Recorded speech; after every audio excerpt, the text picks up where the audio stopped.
O agro, setor que movimenta a economia brasileira, gerando renda, emprego e oportunidades para toda a população.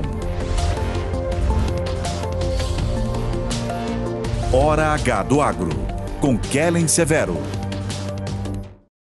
Um estudo do Instituto Internacional para Estudos Estratégicos revelou que a China possui investimentos em mais de 170 países na chamada Rota da Seda. Aqui no Brasil, uma das estratégias dos chineses é ampliar principalmente o controle sobre o escoamento de produtos. A comentarista de agro Kellen Severo conversou com o Túlio Cariello, diretor do Conselho Empresarial Brasil-China. Vamos acompanhar.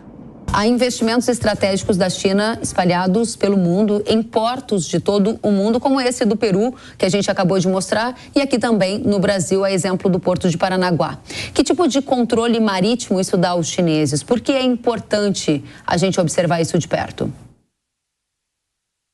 Eu acho que é fundamental para os chineses, né, que são, na verdade, os principais parceiros comerciais da maioria dos países da América do Sul, ter o controle sobre o escoamento desses produtos, né? Então, naturalmente, a gente sabe que no passado, inclusive no início dos anos 2000, quando a China começou a despontar como um ator mais relevante no comércio internacional, boa parte, por exemplo, da questão dos produtos do agro que eram comercializados com a China dependiam, em grande parte, de transporte via tradings internacionais, né, dos Estados Unidos ou da Europa. Então, hoje a gente vê que a China, com esse crescimento da demanda, né, do mercado chinês, o aumento das vendas dos países aqui da região para a China, eles buscaram aumentar a sua influência, a sua capacidade de controlar o escoamento desses produtos.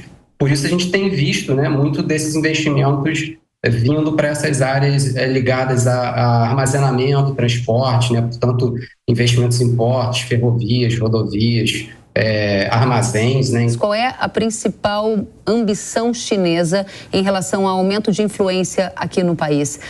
A compra de terras por estrangeiros é algo que não pode acontecer aqui no Brasil, mas é uma meta, digamos, da China, porque a gente viu esse movimento também nos Estados Unidos.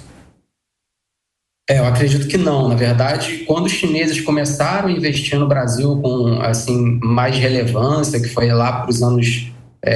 final dos anos 2000, no caso, eles até tentaram comprar terras aqui, mas viram que logo não seria possível por conta da legislação brasileira. Então, eu não teria nenhum temor em relação a isso. O que eles têm feito, na verdade, por exemplo, nessa área do agro, mais especificamente, tentar investir em outras áreas da cadeia produtiva do agro. Ou seja, eles não querem plantar aqui no Brasil para poder exportar para a China. Quem planta aqui no Brasil são as empresas brasileiras, né, os produtores brasileiros.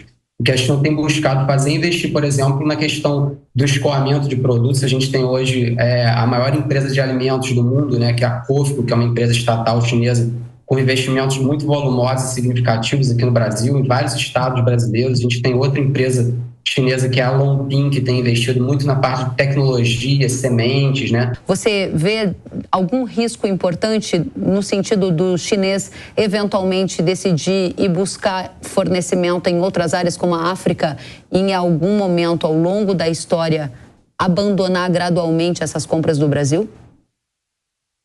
Essa é uma ótima pergunta, Kellen. Eu acredito que existe sim esse risco, inclusive porque a China, ela, como você comentou, tem buscado outros parceiros, outros fornecedores no exterior, né?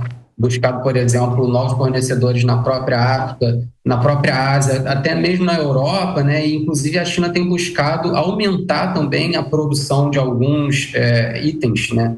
Algumas commodities domesticamente. Isso é o caso muito claro, por exemplo, na área de carnes, né? Mas o fato é que isso é um trabalho que a China tem feito, né? De buscar evitar essa dependência excessiva do Brasil.